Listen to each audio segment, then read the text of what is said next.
My name is Brian. I'm grateful recovered alcoholic. My sobriety date is February 2nd, 1997. And for that, I'm very grateful. We're going to open this workshop up with a moment of silence for each one of us to invite the God of our own understanding, our higher power into this, whatever that might be, and also to think about sick and suffering alcoholic.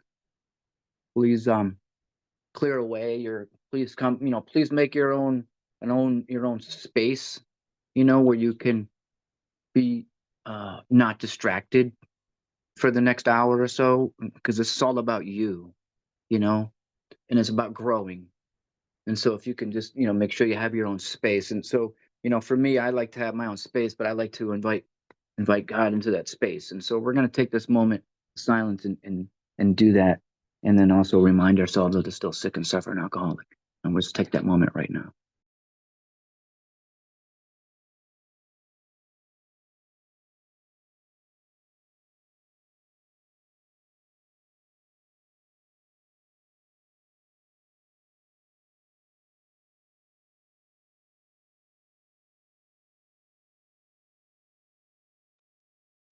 All right. I always like to start this off with the set aside prayer. You know, it helps me to set aside what I think I know. It doesn't say to forget it. It just says I just gotta put it aside, you know? And so um, y- you know, um, and don't forget about it. So anyway, the prayer goes like this: God, please help me set aside what I think I know about myself, about God, about the big book, about my disease, and about all spiritual conceptions, so I can have an open mind and a new experience with all these things. Please, God, help me see my truth. Amen. Okay.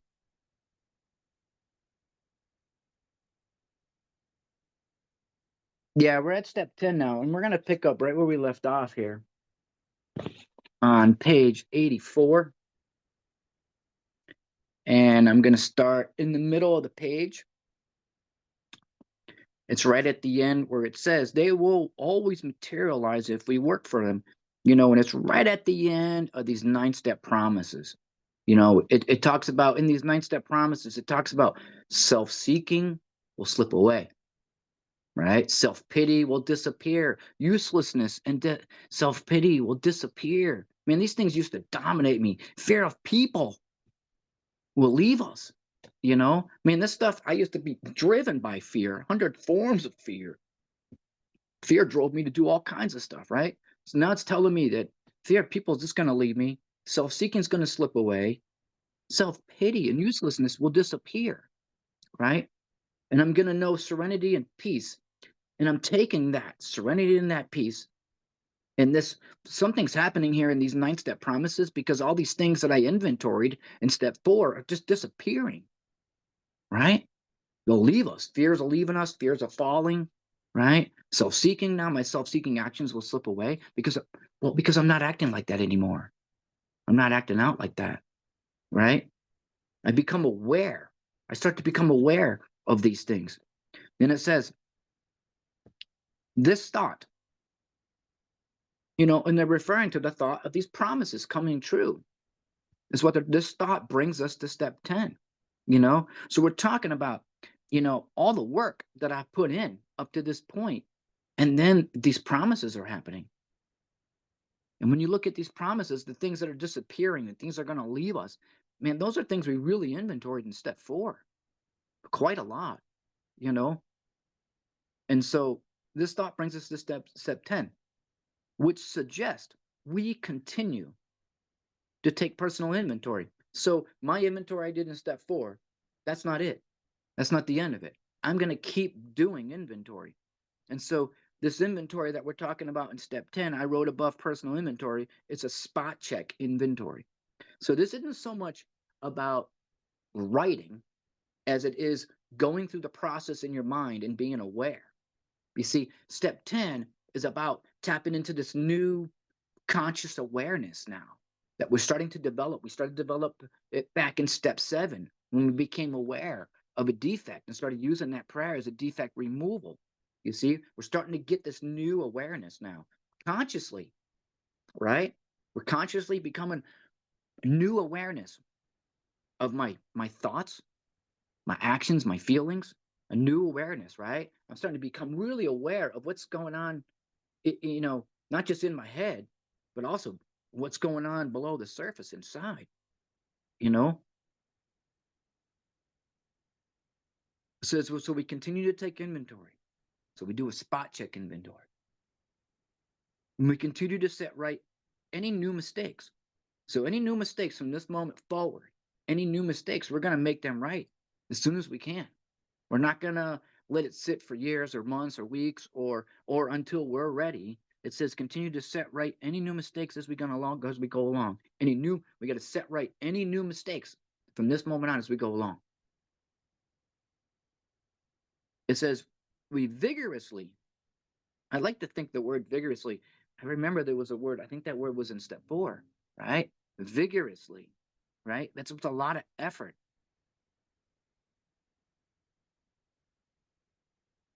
We vigorously commence this way of living, a lot of effort, this way of living as we cleaned up the past. So what it's saying here is that I can continue on into step 10 as I'm continuing making my amends. So I don't have to complete step 9 before I can go into 10.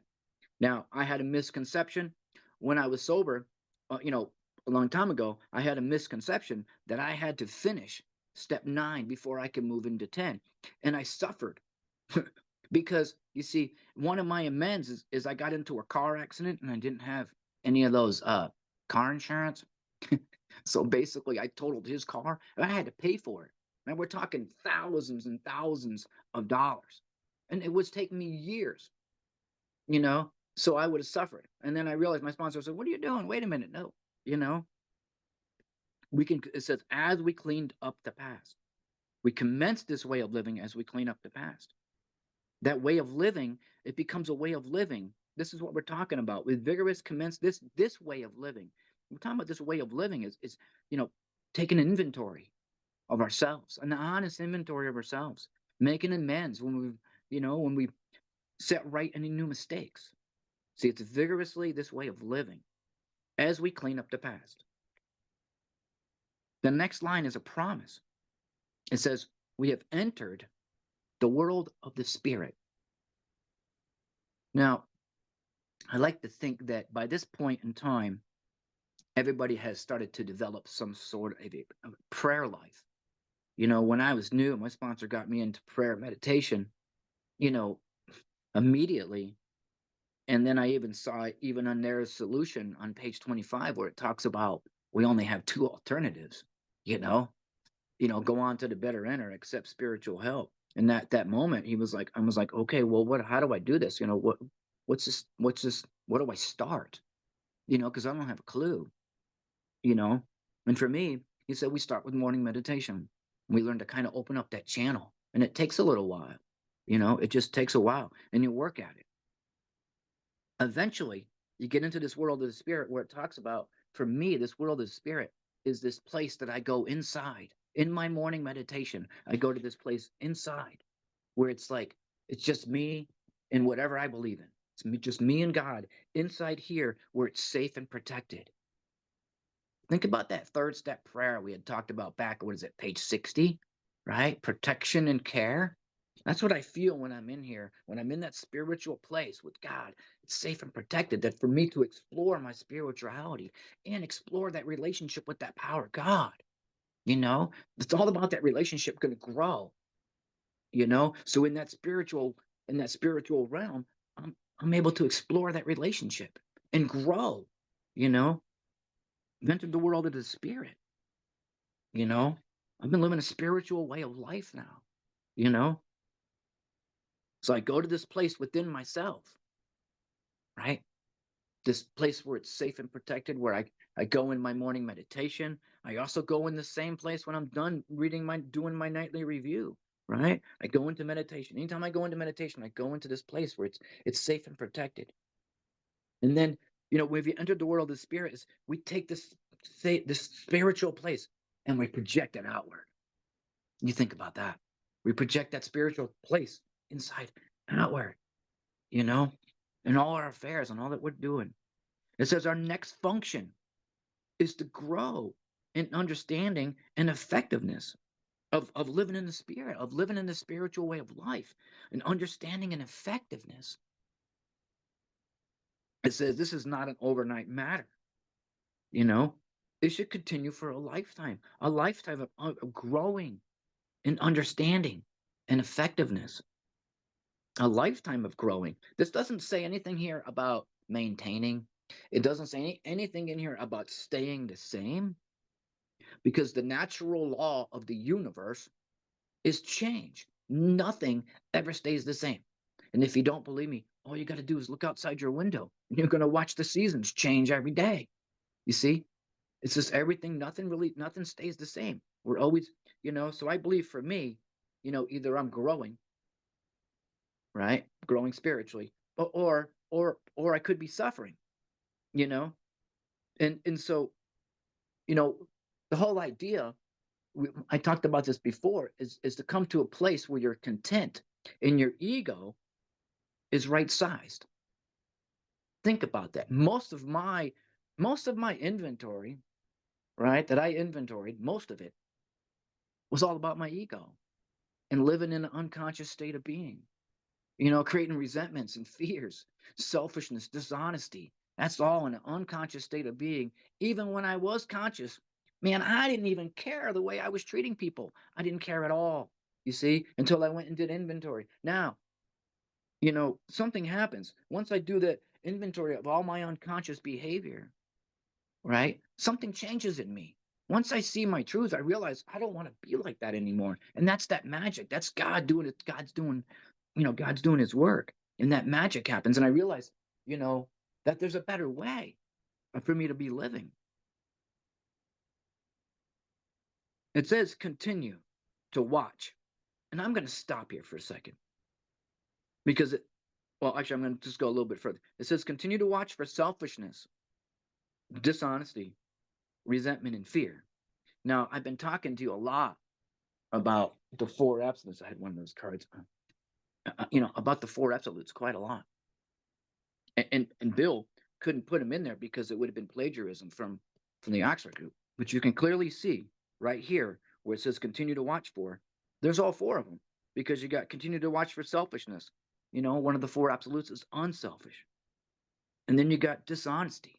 And one of the four absolutes is honesty. And then you got resentment. And we learn from resentment that in order to overcome resentment, we have to forgive. And forgiveness is pure from the heart. It's pure. Think about when you're going to forgive somebody. That comes from here, right? And then fear. The opposite of fear is love. So it's the opposite. We're going to continue to watch for these four absolutes. And so we're going to watch for it, and sort of like what's happening right now. I'm watching my thoughts and my feelings, how I'm reacting, right? It's easy to just focus on what's happening right now. And that's where I start. I start with what's happening right now, the people that I'm interacting with, I'm watching. I want to live in the four absolutes, not the opposite. When I'm living in the opposite, that's all unconsciousness. And that's everything that we inventory, all of it, you know? And so I want to get away from that, you know? So I'm going to continue to watch for them. And I'm going to start with, what's in front of me? How am I reacting to people? My work, at home, you know? And it's just, sometimes it can be surface. It's just surface stuff. You can take it deeper with honesty, you know? You can take it deeper with honesty and think about, dishonest delusions, you know? Think about dishonest delusions in the unconsciousness, all back to step one. This time will be different. All that type of stuff, right? Talking yourself into doing something. Dishonest delusion. You could take it deeper, you know? The other thing is now I'm watching, you know, and I find myself sometimes when I'm watching, I can easily get tunnel vision because I'm watching as I'm interacting and I'm going to work and I'm interacting with people and I'm just trying to be on my best behavior. So I'm watching for these things and and so sometimes I can get tunnel vision. And what happens to me over a period of time, and I'm sharing this with you with years of sobriety, I can get like this tunnel vision. And what happens is that I'm busy watching and I'm not looking in the area where I really need to be looking. And that's going to be in the shadows of my life, in the shadows of my life. You know, I live in Arizona and we got, the sun is bright here and got a lot of sun. So when I'm out walking, I'm often looking at my shadow. Think of like Peter Pan. Everybody has a shadow when you're in the sun, but what's in the shadow? You see, what's in the shadow for me would be page 52, untreated alcoholism, right? The bedevilments. We talked a lot about those bedevilments. Those bedevilments are also what the third column is in the resentments. It's what's hurt, threatened, or interfered with my internal condition. You see? So I'm going to continue to watch. And I can take that deeper too, like I said. So I'm going to keep watching.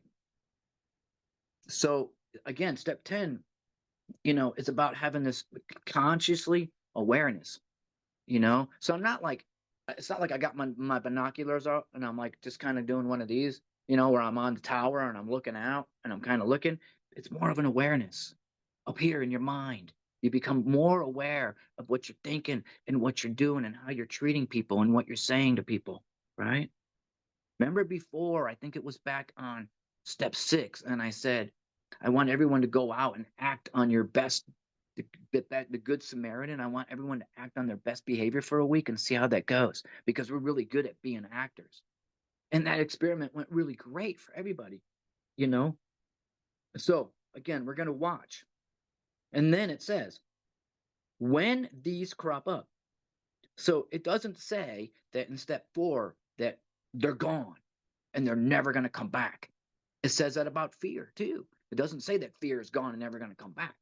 Okay, it says we outgrow it, but it says when these crop up. So here's the thing. My ego is going to return. Even when my ego gets to right size and you feel very spiritual and you don't feel greater than, you don't feel less than, you feel very in harmony with everything, the ego is still going to show up and screw it up. At some point in your life, the ego is going to show up. That's why you got to be aware and just keep being aware of what's going on. So when it does, it doesn't have to wreak havoc and you can catch it right away. And this is what it says when these crop up. So behind selfishness, dishonesty, resentment, and fear, behind that is the ego. You see? And it's all unconscious behavior because a lot of it we're really unaware of when we're doing it, when we're acting out. But it says when we become aware, when these crop up, that means the moment I see it, the moment I'm aware that I'm being a jerk, I ask God. It says we ask. This is our 10-step prayer. We ask God at once to remove them. We're going to use that 7-step prayer. I pray that you now remove from me whatever this defect is. We got that 10-step group in there that we've been using. Throughout the day, I get a thought, self-pity thought, right? And I say, God, take away this feeling of self-pity. I don't like the way I'm feeling, and I know it's going to get in the way of my usefulness. And then all of a sudden, I'm not feeling it anymore. Because that's what it says to do. We ask God at once to remove it. God, remove my dishonest delusion.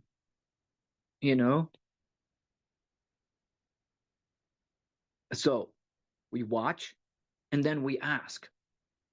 And then it says, this is like really specific instruction. It's given us that whole process that we had talked about on page 25. All right. Right here. Right. And then it says, so we ask God at once to remove them, which we know is step 7.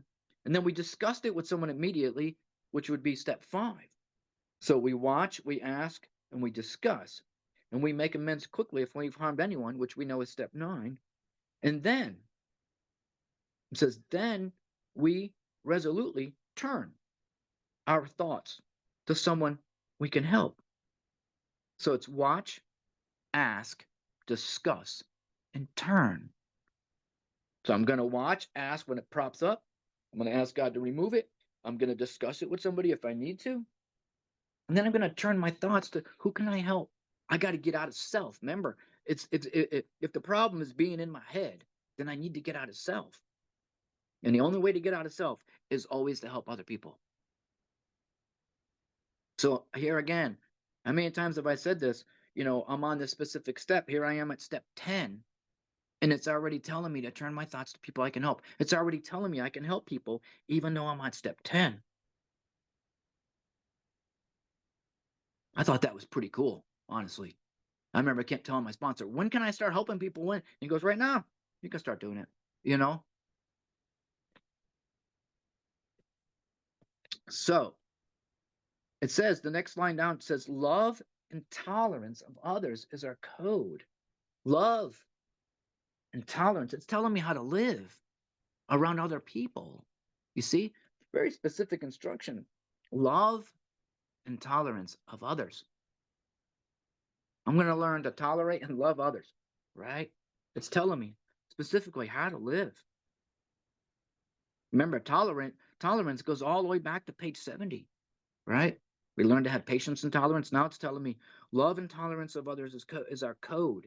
So our 10-step code is love and tolerance of others. Does everybody so there's a lot of instruction in here. That's that whole process. Again, um, everybody remember back when we were doing step 9, um, and I talked a lot about.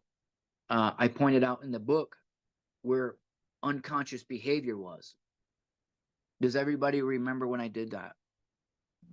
And I kept saying, this is unconscious behavior. This is unconscious behavior. You could go through the book up to that point. You could.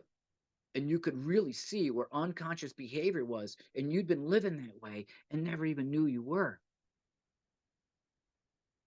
I'd been living in I could easily live in the unconscious state of being even when I'm sober. You see, because you're going to continue living in that until you do an inventory and have an experience, and you make the unconscious conscious, and you wake it up. Now, what I want to share with you, I've shared with you many times what that unconscious behavior looks like. We also talked about it. I think it was back in more about alcoholism. I showed you some of that unconscious behavior with the ego. Remember that? It was a lot in there. Okay. But now what I want to show you is I want to show you what conscious behavior looks like. Because I've often said, okay, well, now that I know what unconscious behavior looks like, show me what conscious behavior looks like. It's the very next line. It says, and we have ceased fighting. It's behavior. It's conscious behavior. I am no longer fighting. We have ceased fighting anything or anyone, even alcohol. I'm not even fighting with alcohol anymore. I'm not fighting with the ex-wife no more, and I'm not fighting with myself anymore. Think about that. That's conscious behavior. Consciously, I know I'm not fighting, because consciously, if I start to fight, or if she starts to fight, if anybody, I'm just not even going to partake. You see? Where in the past, I'll get in the middle of that. Let's create some problems there. You know what I mean? I'll be the center of attention, all right. But here, this is something different. This saying, I cease fighting everything and everyone, even alcohol. It's conscious behavior, not unconscious. Okay. For by this time, sanity. We're talking about step 2, right? That God could restore us to sanity. Now it's saying by this time, sanity will have returned. I'm going to start thinking sane thoughts. Someone's going to go, I guess what? You know what's going to happen? Someone's going to go, you know what, Brian? That's a great idea. Not, dude, that's going to hurt you, or you're going to get in trouble. Now people say, dude, that's a great idea. Why? Because we're going to see, in about 2 more pages where it talks about God gave us brains to use. We can start using them, Sanity will have returned. It says we will seldom be interested in liquor. Seldom. You know what that means? Seldom is like never. I'm never interested in liquor. Never. I just don't even, and it says, we're never interested if tempted. Now, I want to share something with you. This is really big, okay? What's a temptation? is a temptation a thought? Because a temptation is a thought, okay? And it's a thought, and it comes through my mind. It's a temptation. It's got big words on it, and it's saying, temptation, temptation, temptation, right? And it will keep going, and it will go out the other side, just like any other thought. Because I'm going to share with you in a minute, is because the obsession to drink has been removed. So when I get these temptation thoughts that come through, they don't even trigger it. Where in the past, oh my God, I'm acting out on a thought. You see what I'm saying? As soon as the thought, just the interest of liquor is, man, I'm going. I'm already there. Now the thought comes and it goes because the obsession is gone. So it doesn't even trigger the obsession anymore. I want everyone to understand that. Once the obsession's gone, that doesn't mean you're not going to think about it, but I think about it a lot less. And when I do, I just go, oh, and I laugh at it and the thought's gone. You see? I want you to make sure you understand, you know, because if seldom interested, never interested in liquor. And if tempted, we recoil as from a hot flame. Remember, I burned my finger, right? I don't want to burn myself again. But I just want to make sure that temptation, being tempted, is a thought. That's not an obsession. Because it's going to say right here, again, we're talking about conscious, sane behavior, is what we're talking about. We react sanely and normally. Is that sane behavior? Because I'm going to tell you what, my inventory was all about insane and abnormal behavior from the unconsciousness. Now it's saying I react sanely and normally. I'm reacting normally? I'm scratching my head. What's wrong with me? Right? Because most of my life, I've heard people say, what is wrong with you, Brian? Why? Because I'm angry and I'm full of fear. And now I'm not. And everybody's going, what's going on? Right? And it says, we will find that this has happened automatically. It just happens automatically up to this point. It happens automatically. My reaction to life, I'm reacting different because I'm starting to live a spiritual way. Hopefully everybody's doing morning meditation and doing nightly review and starting to do that 10 step, throughout the day. Okay. And you start to develop a spiritual way of life. Man, magic is going to happen, right? We will see that our new attitude toward liquor, I got a new attitude toward liquor, has been just given us without any thought or effort. I got a new attitude toward it because I got zero interest. That's my attitude toward it. I just got zero interest. And to me, it's just like, what is that the picture with the skull with the crossbones? You talk about the old cartoons in the day, the skull. That's how I look at it. I just look at a skull with crossbones. It's just poison to me, So a new attitude to liquor has been given us without any thought or effort on my part. Now, I want you to think about this. These promises just happen.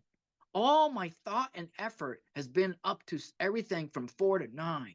All my thought and effort, all of your thought and effort should be, up to 4 through 9. Now, these 10-step promise, remember in step 9, it says they will materialize if you work for them. Well, now these 10-step promises, they just happen. They just happen. Now, look, I'm going to keep going. It says, liquor has been given us without any thought or effort. It just comes. That is the miracle of it. Okay, check this out. This is the miracle of it, is that I am not fighting it. Neither are we avoiding temptation. So I'm not fighting alcohol. I'm not avoiding temptation. I feel as though as I've been placed in a position safe and protected. Again, it's going back to that third step, right? That first third step prayer on page 60, safe and protected, right? We haven't even sworn off. Instead, I want you to underline this. The problem has been removed. Exclamation point, exclamation point, exclamation point. I no longer have the obsession. That's the problem. The obsession has been removed. So when I get a thought about alcohol, any type of thought, which would be a temptation because of my past, it's just a thought and it continues going through my mind and keeps on going because the obsession has been removed.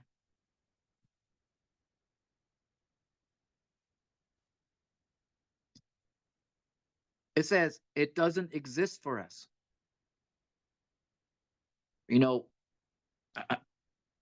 I get these questions sometimes, when I see doctors, I do see a lot of doctors, and they'll say, did you, would say something like, do you smoke or do you drink? And I just check no. I always check no, you see, because it doesn't exist for me anymore. I'm not going to get into go, well, 28 years ago I did. It doesn't even, 28 years ago, I was smoking 2 packs a day. I quit 28 years ago smoking. See, the problem doesn't exist no more because I don't even do it. It's gone. It doesn't exist. And the mental obsession is gone. So again, it says we are neither cocky. So this obsession is gone, right? I haven't even sworn off. I'm in a place safe and protected, right? I'm not cocky, nor am I afraid. You see, at this point, if I'm not cocky nor am I afraid, my ego is right-sized. Think about that. Not cocky and nor afraid. This is our experience. So my ego is going to be right-sized, and it's going to tell me what I got to do next. All right? This is how we react. So I'm going to react sanely and normally as long as I keep in fit spiritual condition. So as long as I'm reacting normally, my ego is right-sized. It's not too greater than. It's not too less than. I'm not full of self-pity, and I don't feel superior or grandiose or anything like that more than anybody else. You see? It's right-sized. Again, I am neither cocky and nor am I afraid. You see? It's right. The ego is right-sized. That is our experience. This is how we react. So as long as we keep in fit spiritual condition. Now, I just wrote after condition, I wrote ing, conditioning. Because I like to think that, it's like, in order for me to get physically fit, I got to go work out. I got to do physical conditioning, you see? And then I'm going to set goals for myself, whatever that might be. Being spiritually fit is the same way. I got to do these spiritual activities, and I want to do these spiritual activities. I want to follow this book precisely to the T, so that starts off with morning meditation. Spiritual activities for my spiritual conditioning. Morning meditation. Start my day in meditation, asking God for help. When I ask God for help, I need to listen. What would God say to me in my morning meditation? And at night, when we do that nightly review, ask God what corrective measures should be taken, and God's going to tell you. God's going to talk to you. When you want to listen, God's going to talk to you. If you're really willing to listen, you're going to hear God. You just, whatever that is, whatever that power is, whether you believe in God or not, you can hear that because the voice is within. It's tapping into that voice and learning to listen to that, the intuition. Okay. So again, we're talking about ego's got to be right-sized. So that means it can't be too far over, on page 52 with the bedevilments. And it can't be too far over on the other side where it can be grandiose. You see? What cocky is the other one, right? It's got to be right-sized. And it's telling me exactly what I have to do to keep it right-sized, and that's being spiritually fit. It's giving me a warning. And this warning, I want you to see, is coming from the unconsciousness. It's coming from something in the shadow. And I want you to think about this when you meet people in the meetings. You meet people in the meetings and watch, and you tell me if you see them, okay? It says, it is easy. It's real easy, really easy. It is easy. And I'm going to put, it is really easy, okay? To let up on a spiritual program of action. So we got a spiritual program of action that we got to do every day. It's easy to let up on that and rest on our laurels. And what are our laurels? Our laurels is our accomplishments. I actually got a list here, and this feeds the ego. The laurels is what the ego likes. It's my awards, right? My recognition, my achievement, my time. Right? I got 20-something years or even a year or whatever it might be, right? It means something to you, right? We're talking about resting on your laurels, right? Or a laurel can even be, I'm satisfied with what I have right now. That's another way of resting on your laurels. Like, I don't need to grow, you see? You see how that comes from that unconsciousness? You see how that comes from the ego? It's easy to let up. See, it just happens. You can have years and years and years of sobriety, and it just happens. And next thing you know, you're resting on your laurels. You see, it just happens. And next thing you know, it says, giving us the warning, we are headed for trouble if we do, for alcohol is a subtle foe. So you know what happens to me? My experience. I'm 3 years sober. I start resting on my laurels because I'm sober 3 years. Don't you know how great I am? Anyway, right? Next thing you know, I stopped going to meetings. Nobody wants to hear what I have to say anymore, right? Nobody wants to hear what I have to say anymore, you know? And I failed to enlarge on my spiritual condition. I failed to enlarge upon it, right? And I start resting. I got 3 years sober, right? 36 months. How many days is that, right? Right? I start resting on I've done pretty good, patting myself on the back, right? You see? You see how easy it's just so subtly that you could go there, and then you could sit there for so long. But I'm grateful that I had a sponsor that woke me up and said, "What are you doing?" Right? Because you see, I'm heading for trouble, and I can't even see it because I'm in the unconsciousness. I can't even see that I'm heading for trouble. And where am I heading? I'm heading straight for them bedevilments. I'm heading straight for them bedevilments that's in the shadow, and that's where I'm heading. Because those bedevilments is what's going to lead me back to alcohol, to drinking or drugging, whatever that might be. Living in those bedevilments is what's going to lead me all the way back to the unconsciousness. Think about when you were drinking and using. You wanted all that to be unconscious too.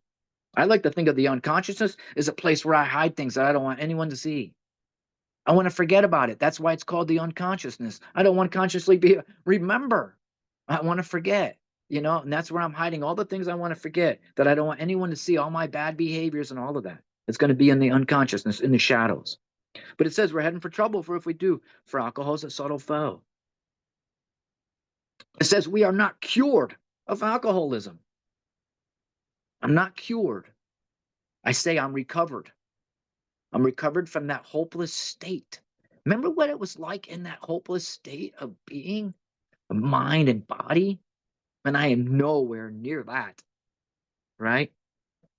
It says, what we really have is a daily reprieve. Above reprieve, I wrote the word pardon, because that's what it means to be reprieved by something. It means to be pardoned. And so what we really have is a daily pardon. And then contingent is dependent. That's what contingent means, dependent. So what we really have is a daily pardon, dependent upon, so maintenance of my spiritual conditioning. Maintenance. This doesn't say maintain. What does it mean to do maintenance on something? Fix, repair, upgrade, right? Isn't that what it means to maintenance, to work maintenance? Think about like when you're doing maintenance on your house. Sometimes we make things better, right? So I got a pardon, a daily pardon dependent on the maintenance. So I think the maintenance is like the state of being, the state of spiritual being, doing spiritual maintenance.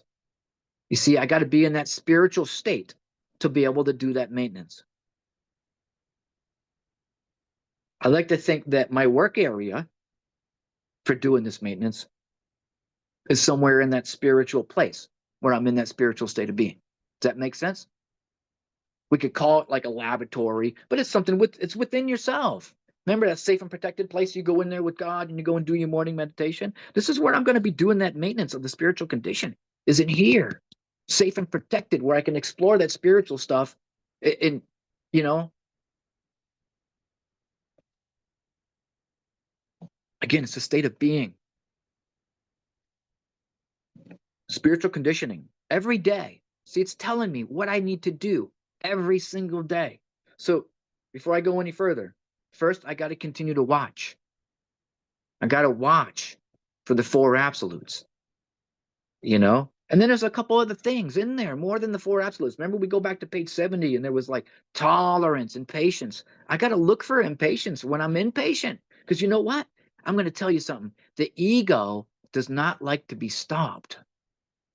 And I'm telling you, that's the truth. When I'm stuck in traffic, my first thing is irritation. Immediately, I look at the line and I go, oh God, this is going to take hours. You see how it's just automatically there. And then I go, oops, I see you. And I start kind of laughing at myself, right? It's that impatient, that type of stuff. That's why that goes all the way back to page 70. That's why it's so important, you know? Um, so it's telling me, of course, every day I got to continue to watch. When I see something, I got to ask. Then I got to discuss. Then I turn my thoughts to someone I can help. Now it's telling me every day is the day when we must carry the vision. There's that word must carry the vision of God's will into all of our activities. I'm going to tell you that I often do this thing. I haven't done it in a while where I just change the wording just slightly a little bit in the book. So where it says me, I put I, where it says our, I put my, and it just makes it way more personal, you know. I'm just going to read that again. Every day is a day where I must carry the vision of God's will into all of my activities. How can I best serve thee? Thy will, not mine, be done. Again, we're talking about, again, how many times have we referred back to step 3? It's referring right back to that third step prayer, right? That third step commitment. How can I best serve you? Thy will, not mine, be done. And then it says, these are thoughts that must, there's another must, go with us constantly. And why must these thoughts go with us constantly? Why do you think? Because these are thoughts that must go with us constantly, because most of our thought life has been constantly on the other side of the unconsciousness. Most of our thought life, most of our thoughts have been over on the other side in the unconsciousness.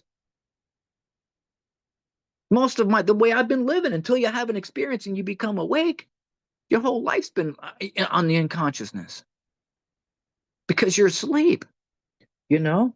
These thoughts must go with me constantly because it's the way I need to it's telling me exactly what I need to do to get the ego right sized. These are thoughts that must go with me constantly so I can get the ego right sized or keep the ego right sized. You see, this way I'm not swinging all the way over to a resentment. And then I'm not swinging the other way. There's another way I can swing where I could be like grandiose and cocky. You see? But when I'm just asking God and bringing these thoughts with me constantly, how can I best serve you? And I'm bringing God's vision for what I think God's vision is for me into all of my activities. It's really hard. That's where you want to be. That's where you're bringing harmony and contentment. You see, that's where the ego is right sized. And beautiful, amazing things can happen when you're in that beautiful place. It says we can exercise our willpower. That's our thinking. We can exercise that along the line all we wish. It is the proper use of our will. Why? Because we're aligning our awareness with God consciousness. We're starting to align that and becoming more and more and more aware of ourselves. Remember when I talked back about a few weeks ago about acting on our best behavior? You see how we're swinging that. When we start acting on our best behavior, we're doing God's will. You see? When I'm doing God's will, my ego is right sized.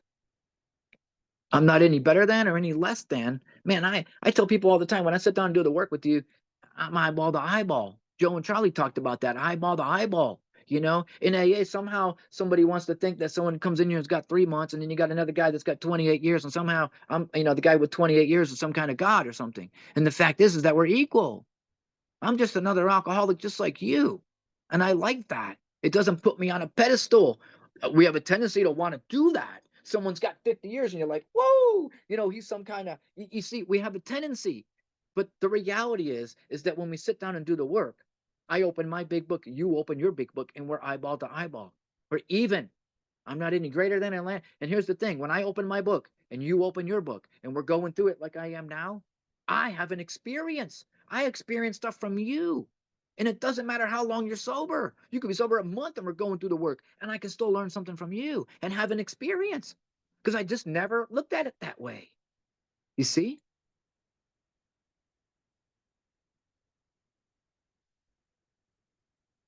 We got some more promises. We already talked about those 10-step promises on the top. We got a couple of more. You guys ready for some more promises?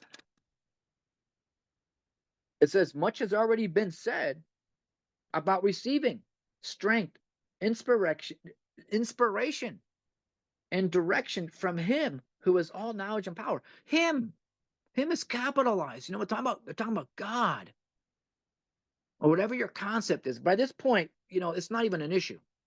It's not even an issue. If it was an issue, we would have gone back and took care of it. We agnostics.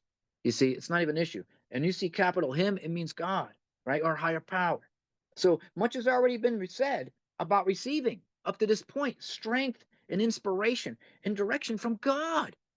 They've already been talking about it up to this point. That's why we get people into two-way prayer and doing that morning meditation immediately and start doing that nightly review. And then we got that 10-step. We're using the 7-step prayer, as a defect character removal, like we do right here, on page 84, where it says we ask God at once to remove them, right? I pray that you now remove from me. Now it's telling me I'm going to receive. Much has been said about that. God, who has all knowledge and power. I like to believe in something that has all knowledge and power, that's way more powerful and has more knowledge than my ego. Remember we said that? Remember when I said, when I went into we agnostics, I got to find something that's way more powerful than my ego, right? That's Him who has all knowledge and power. If we have carefully followed direction. Now, this is why I do these workshops, to make sure everybody follows these directions carefully. And I'm going to tell you, because a lot of people do not. They miss really important things. And I'm so grateful that I had these old timers that sponsored me and showed me this. I'm just forever grateful. And one of those was that third column. That third column with the ego, and to see that exposed not only my ego, that exposed a whole lot of unconsciousness that became conscious. And to me, that was a spiritual experience, to realize I'd been living a certain way and I didn't even know it unconsciously. But the fears, those fears were just right to my heart, you know? And then I saw where I was been playing God, where I never saw any of that before in any other inventory I've ever done. I never saw that, you know?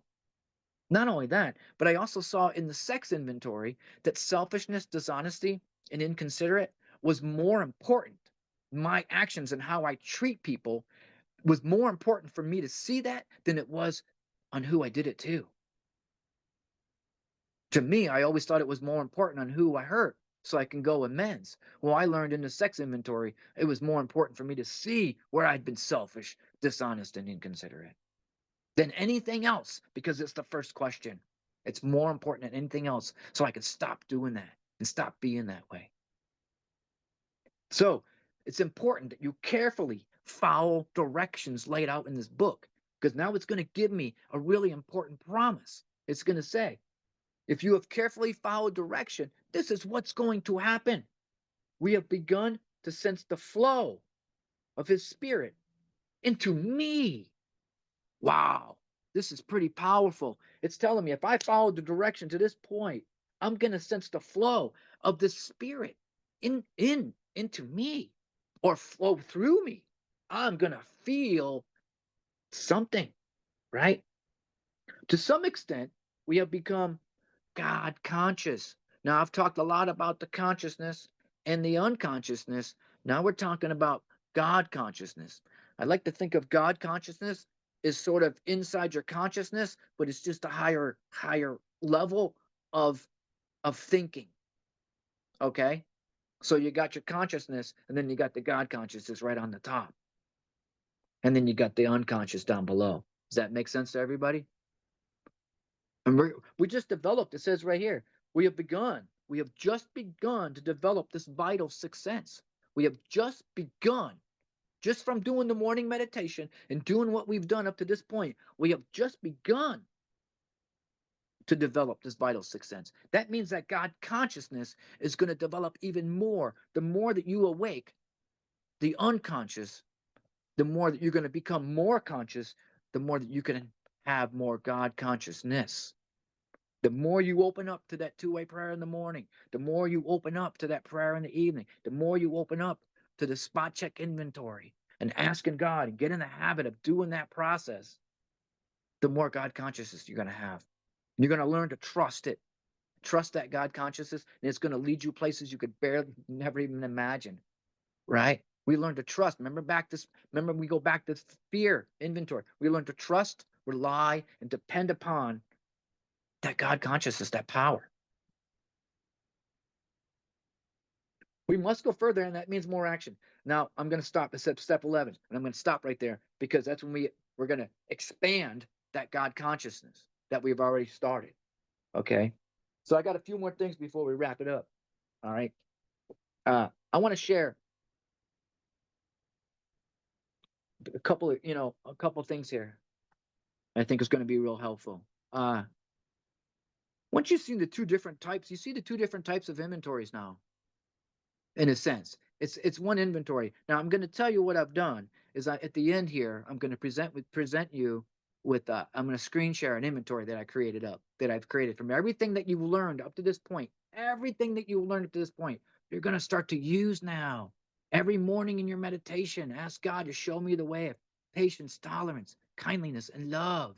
Every morning I got to do meditation, right? So I see two inventories. I see an inventory of like the negatives and the unconscious.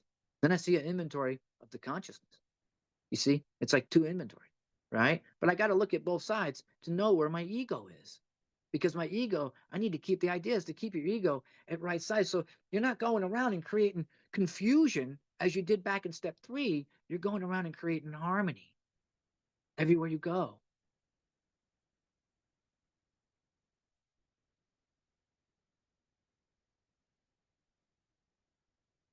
You're going to come to know that true self, your real self. I like being kind. I didn't always like being kind, but I like being kind. I like helping people. And I just never ever, that was never even on on my bingo card that I was going to spend a good chunk of my life helping people. That was no way. I was selfish, self-centered. That was not even in you see what I'm saying? This is the real true me, my true self. You're going to start to really see your true self and get to know your true self. The 10 step invites you to continue to take personal inventory, an inventory of the personas that show back up. Remember those characters, right? I know that I have entered one of those states of being, one of those false states of self, when I am restless, irritable, discontent, bored, emotionally intoxicated. Or we can even go further and just go, I'm starting to get a resentment or I'm full of fear. I'm dishonest, right? Impatient. Let's go simple, impatient, right? Why? Because my experience, only an ego state can experience the emotions that the literature told me to cast aside. Think about that. I can only be in the ego state where I can experience those. Those are the things I'm supposed to cast aside in step 7, right? Take this away from me, God. The real self can experience the feelings that the literature promises will come back to me, but only my false personas inspire emotional reactions, and reactions to those reactions or reactions to those reactions. You see, today I understand why analysis use the Latin word ego, meaning I, to identify the false I, the false self.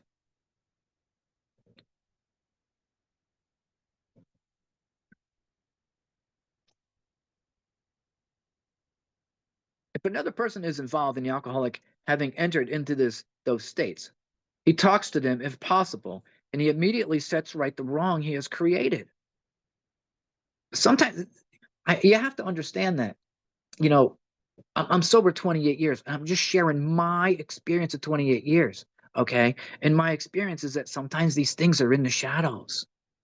We got to keep looking for them. They're in the shadows, right? Um, that state of being, they're in the shadows. Something will happen, and all of a sudden, I'm doing real well with anger. I'm doing great. And all of a sudden, something triggers me. I'm in a store somewhere shopping and I can hear a voice or something. Next thing you know, I'm triggered. Right. And I'm like, oh, what's going on? Where'd that come from? right? You see how it's kind of like in the dark, Um, but I try to make it right. Whenever I become aware of it, I ask God to take it away. If I've done any harm, I need to make it right.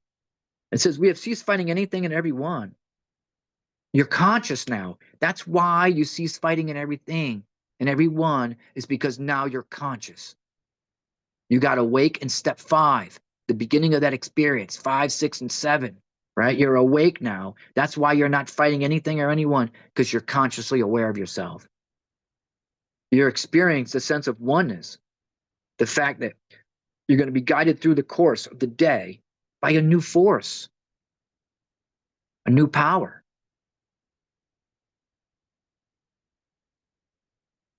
You have become awake to the fact that each part of your existence, the spirit, the emotions, the mind, and the body, have impacts that are all unequivocally real. He has begun to take a healthier course of action with his body that has also led to changes in both his thought life as well as the words he now uses. You know what? I started using words like serenity, peace. I know all about anger and fear and swear words. Someone told me at this point, swearing or vulgar language doesn't show a sign of spiritual growth. Who told me that? It's Paul Martin. Paul Martin told me that. Because I'm sober 3 years and he sponsored me and I got a mouth like a drunken sailor. Because I'm like, but that's how people understand me, right? That's how people understand. I speak their language. And he goes, no, you don't. You need to clean that up. I was like, okay. You see, we change our words. Not only are we changing our actions, we act our way into right thinking. So we're changing our actions. We start to change our words. What am I? I start talking about God and love and stuff, right? Wow. Instead of being hate and angry. You've entered the world of the spirit.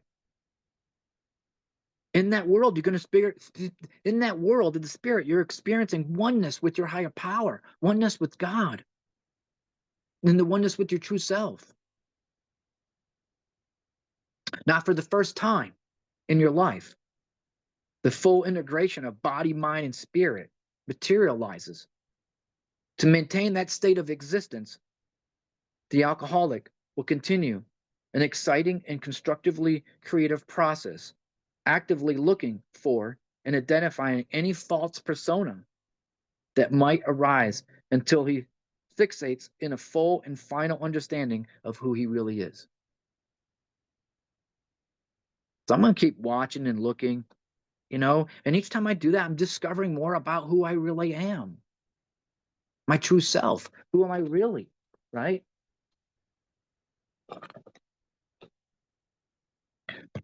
A deeper experience. For those of us that have been sober for a while, I like to come to workshops. I like to go to other people's workshops. I don't know it all. I'm human. I make mistakes and all that. Okay. I tell people, don't put me up here. I'm just another alcoholic. I go to other workshops so I can learn and I can expand. I don't want to go to a workshop and I'm sober like 3 or 4 years and I'm like, I didn't walk away with anything, you know?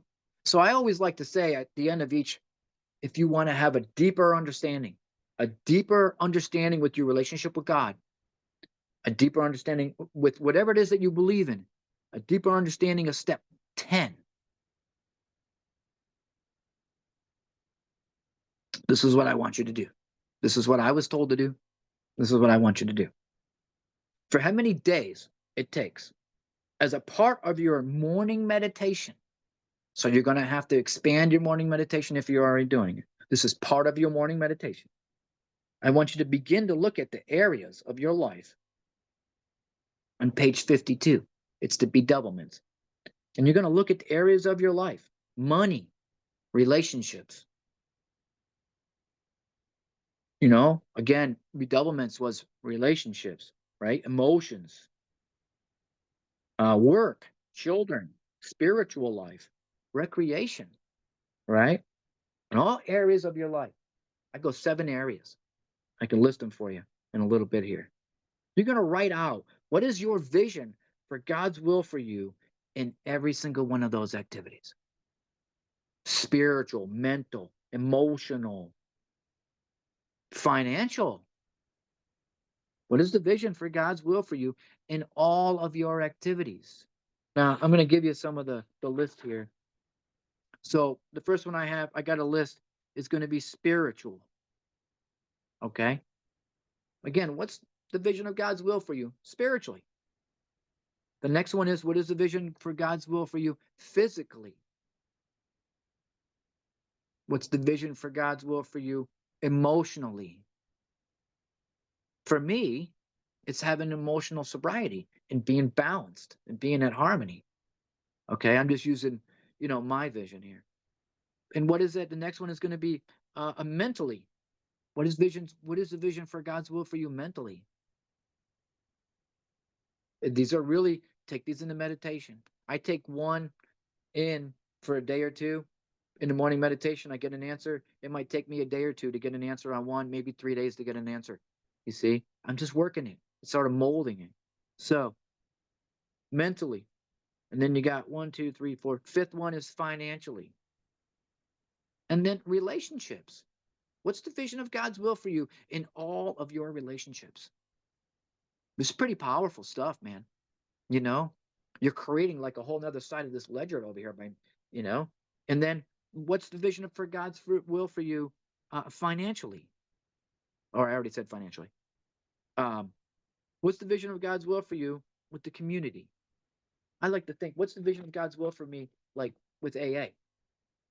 Do a workshop, carry a message. You see, what's the vision of God's will for you? If everyone didn't get all that, just let me know. I'll throw it in the chat, when we're done. Um,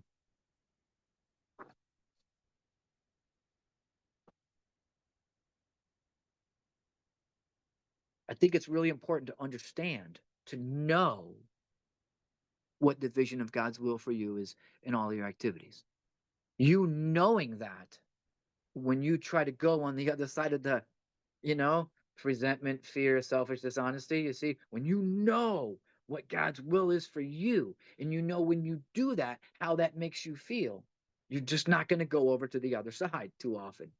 You see what I'm saying? Because when you do in the vision of God's will for you,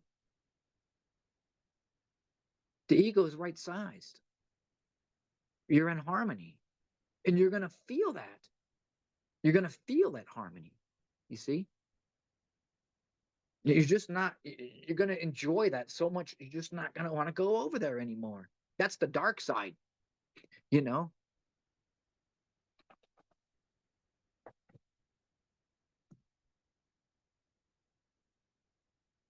Okay. I'm going to do a screen share. So, first off, before I screen share this, I need to personally thank I think it was Sean's sister that put this together for me. I created it all, and then I just sent it to her so she could put it in a nice little format.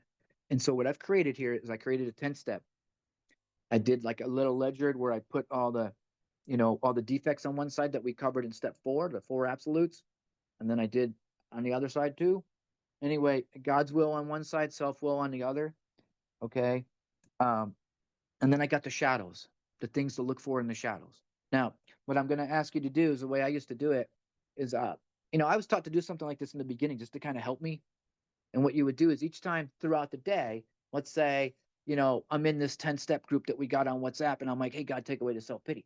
Hey, God, take away the self pity. Now, I'm going to tell you, I have days where I probably should be posting in there probably 10 times. I swear to God, probably 10 times, because the thought just comes in. I'm like, take this away. Boom, and it goes away. And I should have posted it, and I didn't. You see, as long as I ask, it just, now, don't expect it to happen. Here's the thing. Don't expect it. You go, hey, God, take away this defect, and you expect it to happen immediately. Doesn't work like that. I have to pretend as if the defect was already removed. You see? I got to act as if God's already done the work. And that's where that change starts. Um, yeah. Let me see what we can do here. Share.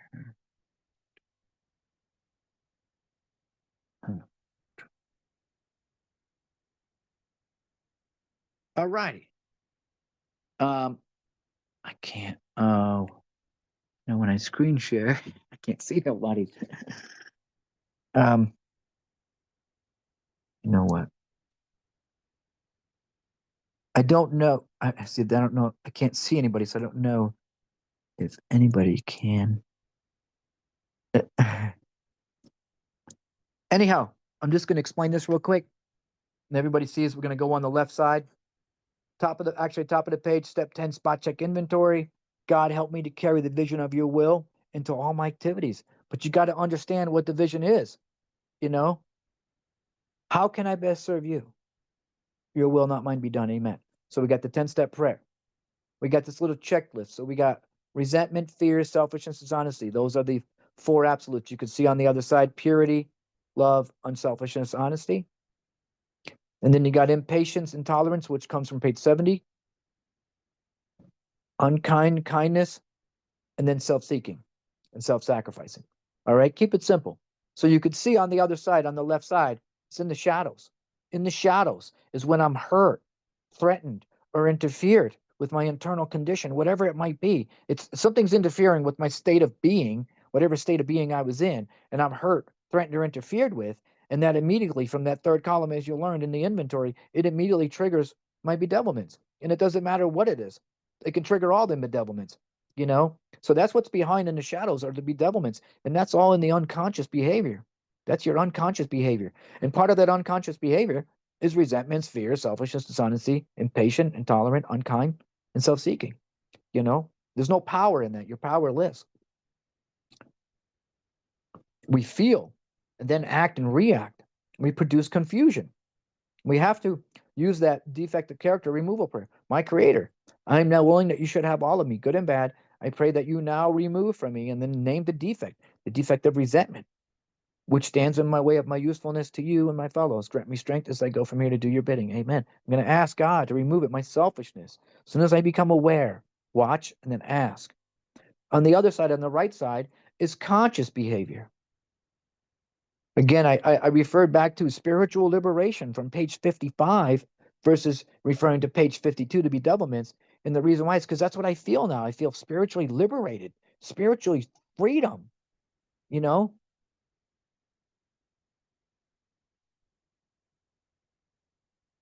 You know, people who rose above their problems, they rose above their problems because they're living a spiritual way of life, you know? And then, we act our way into right thinking. We produce harmony. We practice emotional sobriety. We're asking each morning in meditation that our Creator show us the way of patience, tolerance, kindness, and love. That's where that came from.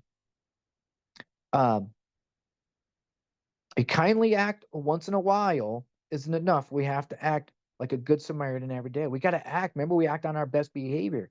We're going to start acting right. It's not about acting, it's not about, you know, it's about doing what's right, not doing what's easy. On the unconscious behavior, that's easy. And go back to that, it's so easy. It's about doing what's right. It's not always the easy thing. And then in the shadows, we got in the shadows.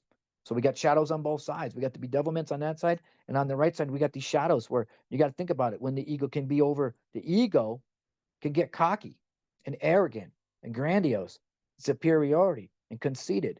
So I have to watch out for that way, you know? So someone mentioned the other day about the ego and how it swings. And ideally, I want to have the ego right there in God's will, straight down God's will, where I'm being honest, unselfish, pure, and loving.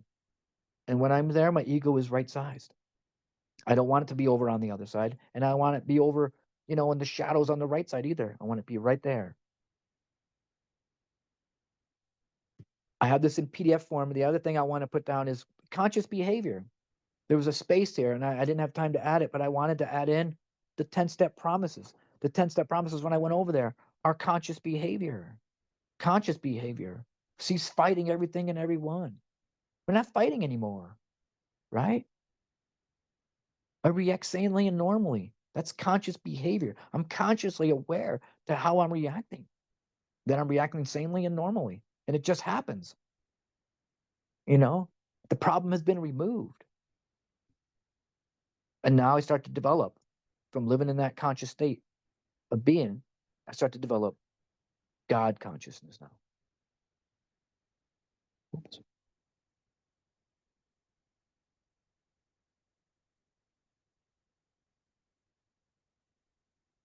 All right. I hope everybody loved that. I spent all night trying to put that together. I wanted to put everything together that we've been working on. You know, the bedevilments, we tried a lot on the bedevilments, a lot on a lot on inventory. And I wanted you to really understand when I say look in the shadows. Don't have tunnel vision when you're out there watching. You start with tunnel vision. Start with that. But start to open your eyes so you can see the full picture, you know, because you might be doing something over here that you're unaware of. That's why you got to see the full in the shadow, you know. You just never know when these things are going to come up, and you're just never going to see it, you know. Um, so on that sheet, there's 31 days. There's 31 lines. Each line is a day, and I'm just going to put a check mark each time I get a selfish thought and put a check mark. Each time I get a dishonest mark, a check mark. You know, when I get 4, I'll put a line across that'll mean 5. And the idea is to is to eliminate them and live on the other side in God's will. Now, the stuff's going to happen, but the idea is I'm creating something so you can keep track of your thoughts. You can keep a monthly track of your thoughts and see how you're improving and see where you're not improving and where you can work on. You see? So, you know, use this, you know, it's just, you're just putting a check mark, you know? So I know each time I go in that 10 step and I go, hey, God, I'm using that prayer, I'm going to put a little check mark, you know? And then what you're going to see is after a while, after a couple of days of doing it, you might start to see a little patterns. And that's what we're looking at to change those, right? And go, oh, I got a pattern here. I need to focus on this side. And I more God's will than self will. I see what's going on. And maybe I need to do an inventory on that. Maybe I need to do a third column breakdown with the ego to really expose that. You know, there's lots of times where I've gone back and done another 4-step, like, with the third column and a fourth column and broke it all down so I can see my truth is revealed to me. You know, I do that quite often. I hope everybody enjoyed this step 10 presentation. I'm gonna this point, I want to thank everyone being here and being a part of this.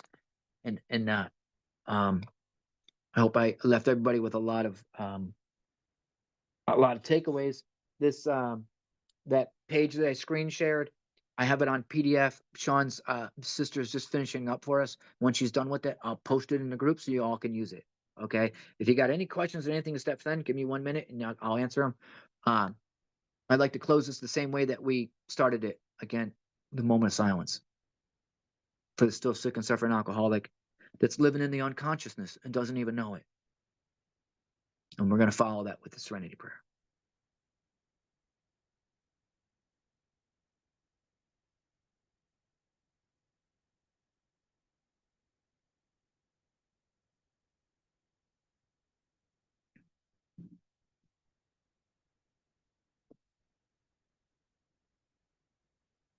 God, grant me the serenity to accept the things I cannot change, the courage to change the things I can, and the wisdom to know the difference. Amen.